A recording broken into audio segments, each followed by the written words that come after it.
Rise of the Ronin is a new action RPG from the developer Team Ninja.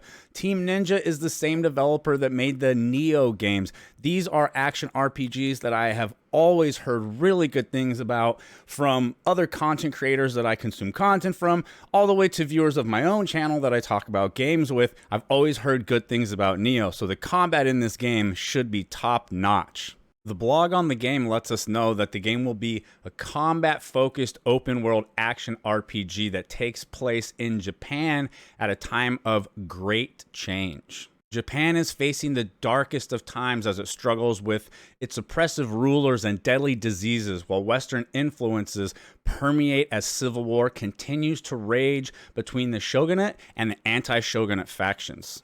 Here in this time of mayhem, you embody a Ronin character, a warrior bound to no master and free to make choices of its own. They mention being immersed in a historically inspired world while bringing together their renowned combat action with katanas and the likes, along with new firearm weaponry that depicts the unique personality of the time period that it is set in. There's a section in here that I thought was particularly cool. We have had many titles in the past that were based on history, but with Rise of the Ronin, we set out to take the next big step. By harnessing all the skills and knowledge we've gained over the years, we really wanted to take things to the next level by attempting to thoroughly portray the most critical revolution in the history of Japan, including the darkest and ugliest chapters that many will shy away from. Personally, just a big fan of that right there. I love the sound of that, not being afraid to explore the darker parts of this period in time that maybe many other developers would possibly be afraid to explore.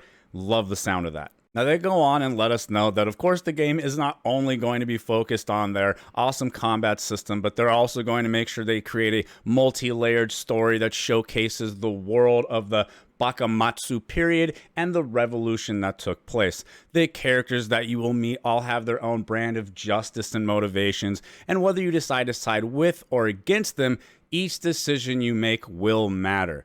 That is always nice to hear.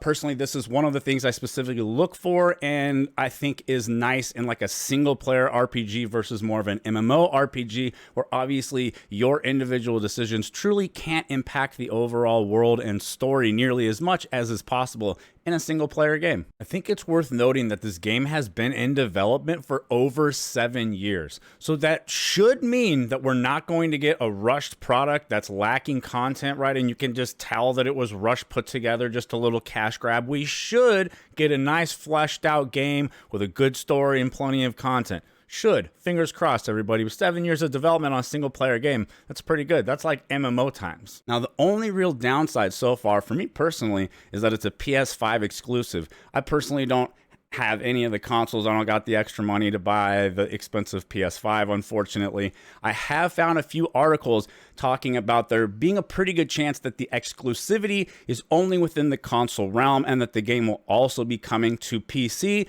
which, by the way, the game is coming in 2024. I hope you guys enjoyed taking a quick look at the game with me.